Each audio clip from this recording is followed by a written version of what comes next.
ওখানে কি হচ্ছে ভম্বলেন্দু? মনে হচ্ছে মতুয়ারা নাগরিকত্ব দাবি করছে।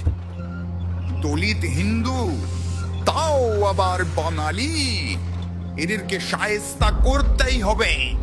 জি মালিক, আমি দেখে নিচ্ছি।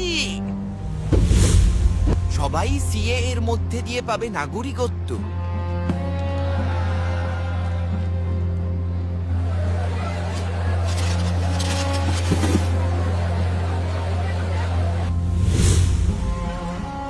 এবার এগুলো জ্বালিয়ে দেওয়ার পালা।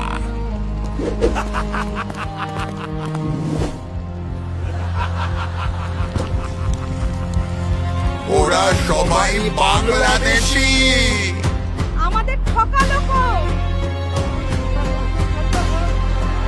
আর আমি মুখ থেকে বলে যাচ্ছি, যতদিন তৃণমূল কংগ্রেসের একটা সৈনিক এই বাংলার মাটিতে থাকবে, একটা মতুয়া ভাই বা একটা রাজবংশী ভাইকে বাংলাদেশি বলে আখ্যায়িত করে বাংলাদেশে রিপোর্ট করতে আমরা দেবো না। আমাদের যুবনায়ক এলো করেছে গো, যুবনায়ক এসে গেছে, পালা। তুমিও মিশে সাহস অনেক নিয়ে তোমার সাথী হলাম, বাংলার যুবরাজ আজ তোমার